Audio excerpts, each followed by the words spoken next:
Bismillahirrahmanirrahim. Faslun utawi iki fasal. Wa syaraitu sholati utawi piro-piro syarati sholat. Utawi piro-piro syaratnya sholat. Qabla dukhuli ing dalam sakdurunge menceng, sebelum memasuki fiha ing dalam sholat. Syaratnya sholat sebelum memasuki sholat iku khamsatu asya'a, iku ono 5 piro-piro perkara. Itu ada 5 perkara. Ini namanya syarat sahnya sholat. Kalau tadi syarat wajib sholat. Tadi syarat wajib sholat ada 3: Islam, dewasa, berakal, sehat. Kalau ini syarat sahnya sholat ada 5. Yang pertama, taharatul a'dha'i, iku sucinya piro-piro perkara. Piro-piro anggota. Taharatul a'dha'i, iku sucinya piro-piro anggota. Anggotanya harus suci. Suci minal hadasi, sangking hadas. Hadas kecil atau hadas besar. Hadas kecil apa contohnya, Rasa? Air kencing. Kalau hadas besar contohnya apa, Farhan? Air besar. Dan juga wan najis, suci dari najis. Jadi suci dari hadas kecil, hadas besar, dan suci dari najis. Yang pertama. Yang kedua, wasatrul aurati, lan menutupi aurat. Yang kedua, menutupi aurat. Auratnya harus ditutupi. Ditutupi bilibasin tohirin. Bilibasin dengan pakaian. Alhamdulillah sekarang semuanya punya baju. Tohirin yang suci. Dijelaskan dalam bab jenazah. Kalau memang tidak punya baju, ini cuma ini mayat ya, nggak punya baju. Al-hasis, kafannya pakai hasis. Apa hasis? Rumput. Jadi bisa jadi sewaktu-waktu ada sebuah masa yang memang semua manusia tidak punya baju, apalagi kafan. Maka cara menutupi jenazah pakai rumput. Atau mungkin daun pohon jati. Rumput gak ada, daun gak ada, tin itu apa? Lumpur.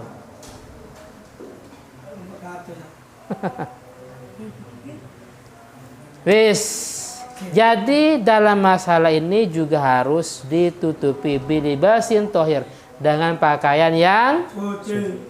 Wis, yang ketiga, wal wukufu ala makanin tohir. Wal wukuf, dan berdiam.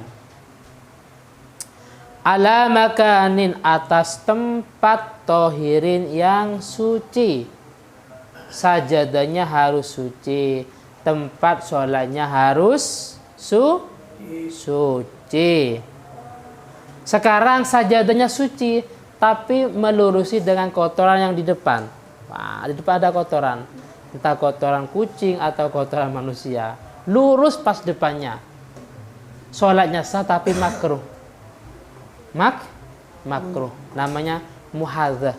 Muhadzah itu melurusi. Wes, yang keempat, wal ilmu lah ini. Wal ilmu, dan tahu, garis miring, yakin. Tahu atau yakin bidukhulil waktu, dengan masuknya waktu sholat. Bidukhulil waktu, dengan masuknya waktu sholat. Maka ciri-cirinya seperti tadi. Adapun caranya banyak. Dalam Bughyatul Mustafsyid itu banyak penjelasannya. Ma'rifatu kaifiyati dukhulil waktu. Kaifiyatu ma'rifati dukhulil waktu. Tata cara mengetahui masuknya waktu. Kalau zaman sekarang ada suara adzan. Tidak ada adzan, ada khobar sikoh. khobar sikoh itu ada orang yang memberitahu, tapi orang itu terkenal jujur. Contohnya Haikal ini jujur. Semua orang tahu Haikal jujur. Hei saya sholat. Ini sudah masuk waktu duhur. Tapi sayangnya lampu padam sehingga tidak ada adzan. Tapi sayangnya apa? Tapi sayangnya sedang tidak ada matahari umpamanya. Tapi yang ngajak, yang beri kabar ini termasuk orang yang dipercaya, jujur orangnya, maka itu diterima. Namanya khobar sikoh. Dan banyak lagi contohnya ya. Jadi harus yakin sebelum sholat itu harus yakin. Makanya sekarang yang menjadi masalah, anak pondok mulai tahajud sampai adzan dia tidur. Adzan dia tidur. Terus waktunya qomat, ayo qomat, rasa qomat, dibangun, langsung. Dia kan belum sadar. Kira-kira sah nggak sholatnya?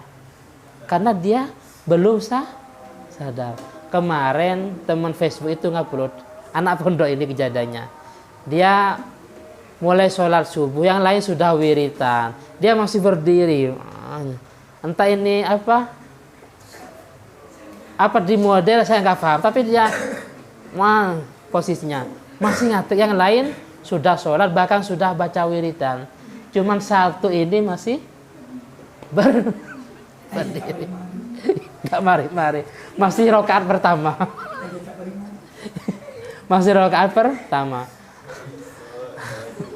lah.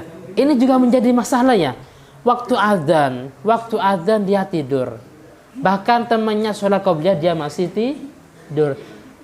Terus qomat dia masih tidur. Coba sholat. Dia kan belum sadar. Apalagi ilmun, tahu yakin masuk waktu subuh. Terus ikut sholat. Memang ya kan. Padahal ini namanya syarat sahnya sholat. Nanti kasih tahu yang putra ya, yang bagian laki-laki. Yang tidur atau ngantuk diusahakan wudhu terlebih dahulu. Karena ini bahasanya syarat sahnya sholat sebenarnya itu ada 5. Termasuk al-ilmu bidukhulil waqti. Karena menjadi masalah dia mulai pembacaan waqi'ah tabarok tidur. Adzan tidur. Qomat tidur. Bangun baru yang lain sholat dia bangun. Kan anggaplah sementara kan belum sadar 100% ya kan. Memang yang sering terjadi anak pondok karena memang bangunnya mulai tahajud. Ustaz saya ingin bangunnya jam 5:30. Itu bukan subuh, namanya subha. Subuh digabung dengan duha. Paham ya? Ya namanya pondok harus riyadhah ya. Riyadhah batiniyah. Riyadhah itu latihan batin ya kan. Ada riyadhah zahir di sekolah, ada olahraganya ya. Kalau di pondok riyadhah batin. Wiritan ya. Baca ini sholat ini umpamanya, itu pondok ya kan. Caranya tidurnya jangan terlalu malam. Memang itu kenyataan. Saya pribadi kalau tidurnya itu agak malam ya kan, ngerjain tugas sekolah, bikin soal umpamanya, sampai kemarin itu waktu kuliah belum selesai sampai jam 1:30, itu bangunnya memang agak lambat. Tapi kalau memang tidurnya tidak agak malam bangunnya ya kan, perasaan ada yang bangunkan perasaan. Tapi dulu di pondok itu saya walaupun tidur jam 2 tetap jam 2, setengah 2, bangunnya jam 3 ya. Itu selama 9 tahun. Jadi jam 3 itu harus membangunin anak-anak, padahal tidurnya jam setengah 2 karena di perpustakaan. Melayani anak-anak yang baca kitab. Setelah itu karena ada yang nggak rapi ya kan, merapikan sama bagian tim perpustakaan, apalagi ada basul masail ya kan. Jadi jarang tidur jam 1, setengah 2, jam 2, tapi tetap bangun jam 3 karena sudah kebiasaan ya. Paham? Ini kan bermasalah kan, dia tidur mulai waqi'ah tabarok adzan sampai qomat, ujung-ujungnya langsung sholat, kan dia masih belum sadar 100%. Padahal syarat sahnya sholat al ilmu bidukhulil waqti. yaitu yakin bahwa sudah masuk waktu sholat. Wastiqbalul kiblati. Yang kelima, menghadap kiblat. Yang kelima, menghadap kiblat. Nah, harus. Ustaz, masalahnya saya nginep di hotel. Nginep di biasanya di pojok arah kiblat. Nah, ini masalahnya nggak ada. Masalahnya ada di tengah hutan. Masalahnya mau ke Malaysia, ke Kalimantan Barat, ikut perahu. Bagaimana? Harus ijtihad. Paham ya? Kalau kita nggak tahu arah, ada di pesawat, Nabil mau latihan, ada di pesawat. Nggak tahu arah kiblat. Terus rasa mau latihan, angkatan laut, ada di perahu. Nah, ini zuhur. Nggak tahu arah kiblat. Paham ya? Atau Farhan mau merantau ke Jepang.